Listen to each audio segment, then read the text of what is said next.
It was temporary, the blindness. 1 minute, I'm rinsing soap off my back, and the next, darkness.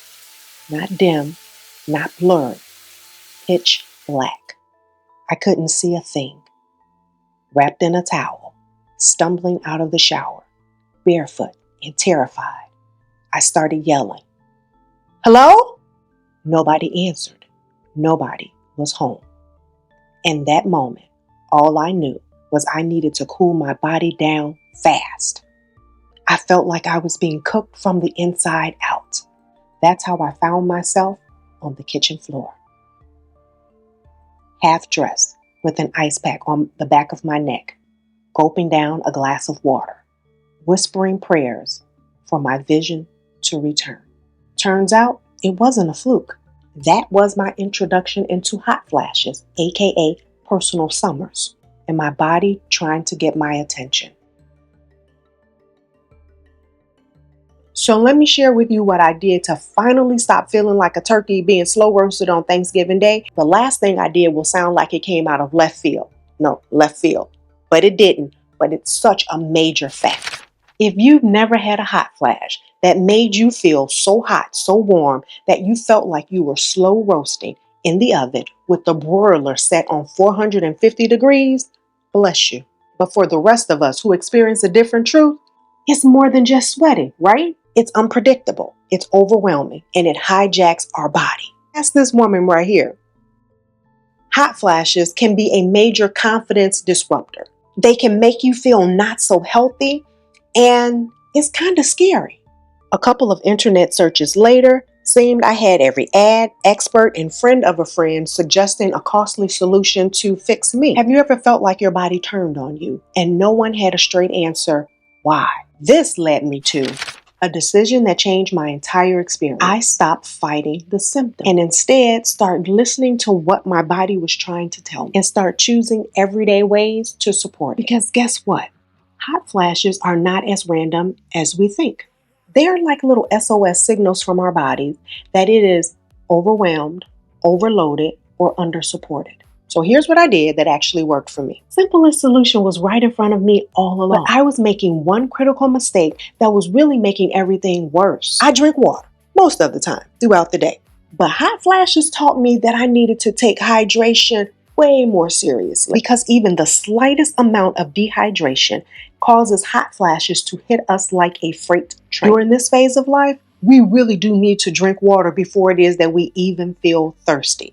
And you know, one of the things with this phase of life is that we can sometimes experience dry mouth and we count it off as, oh, it's just a symptom of being in peri or postmenopause. But no, it's still a subtle sign that dehydration is someplace in the mix, which means that by the time we feel thirsty, it's too late. We've already entered into the realm of dehydration. I didn't know this for the longest time. Maybe you did. Our bodies cannot properly regulate our internal temperature if even the slightest amount of dehydration is that. And that smidge of dehydration, that can intensify our hot flash. Now, with greater intentionality, I am sipping on room temperature water throughout the day. Coconut water, electrolyte infused water. I'm drinking all of this kind of sort of on the schedule. After 3 to 4 days of proper, consistent hydration, you should start noticing those personal summer moments being less frequent, and when they do happen, being much more tolerable. Because hydration is hormonal hygiene. Once I got hydrated, I noticed something else throwing gasoline on the fire that needed my attention. This one shocked me. I had no idea this was triggering my hot flashes and making the experiences worse. Check this out. I was in my wanting to lose weight era. So I thought bypassing a meal or two or not eating until 1 p.m., that was helping me. Oh, that was so wrong for hot flashes. Fooling around, skipping meals, forgetting to eat meals could send our bodies into stress mode, which directly impacts our hormone balance and the frequency of our hot flashes. Did you know that? Learning and training myself to eat on a schedule gave my body rhythm I didn't even know I needed or was missing. I'm not talking about complicated diet plans, just consistency in timing and protein consumption. Results in me having less heat surges, feeling more grounded and sane. This next thing caught me all the way off guard. I cut way back on chocolate. Yeah, that one hurt. Chocolate is my love language. I love chocolate. Hot chocolate, chocolate chips, chocolate cookies, brownies, chocolate mousse, chocolate chips in my pancakes. Forrest Gump says life is like a box of chocolates. So give me all the chocolates. So when I started tracking the occurrences of my hot flashes, I noticed the pattern. When I indulged in a chocolate delight, a few hours later, I could start to feel the fire rising up in me. And without fail, in the middle of the night, I would wake up stripping off everything. Turns out chocolate has caffeine and theobromine, which has been shown to trigger hot flash. Caffeine, sugar, coffee, energy drinks, spicy foods, and alcohol overstimulate our nervous system during this phase of life. And the hot flashes, they're letting us know that. Because remember how earlier I said hot flashes is one way our bodies is letting us know that it is overstimulated?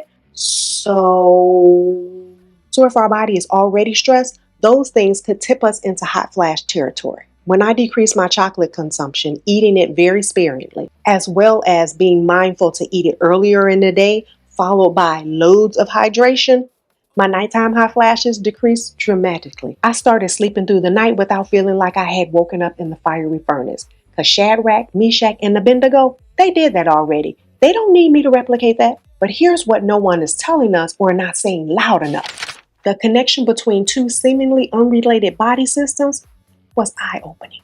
Check this out. Our gut health and digestive health directly impacts our hormonal process. Follow me here. If we're constipated, our bodies are recirculating hormones that should have been eliminated. Things not being eliminated? Where them fans at? And you may not be aware that eliminating twice a week, that's constipation. Stool resembling skip rocks. That too is constipation. If we're not pooping daily, our body is holding on to excess estrogen, stress, and toxins. No wonder our sleep is trash. Our waistline is expanding and we are burning up from the inside out. We need to be having at least one good complete bowel movement a day to support our hormonal balance, to help our bodies rid itself of the things that bog down our system, creating a perfect setup for a hot flash experience. So TMI, pooping daily, that's a non-negotiable for me. This is why I prioritize 4 things: fiber, oil, movement, and one thing that no doctor ever directly mentioned to me, but it's so important. This one here is not your typical buy this supplement advice, okay? Because I'm not here to sell you hope in a bottle.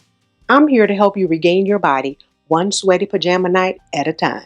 I was taken aback by this one because it's something that I did every single day. I would go shopping, wake up, put on clothes without ever once reading the tag. Not the price tag, the material tag.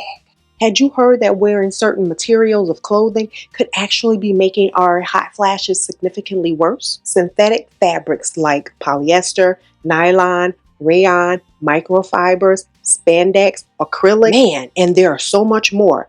These types of fibers do not allow our skin to breathe. Hello, hot flashes. The chemical makeup of these materials could actually redirect the heat back to our body.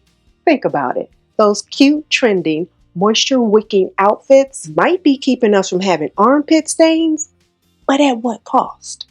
Which is why I did a complete haul of my wardrobe, starting first and foremost with my underwear and my pajamas. Because I don't have the time nor the patience to be overheating from my own clothes. And I feel kind of duh that I didn't make this connection sooner. Now, cotton, silk, linen, bamboo, those are my go-to fabrics. Because our skin is an organ, we don't want to suffocate it with plastic clothing, right? Listen, we're not at the mercy of our hormones. We just need to learn a different way to care for them. So drink your water, eat accordingly, and for the love of breathable fabric, ditch polyester.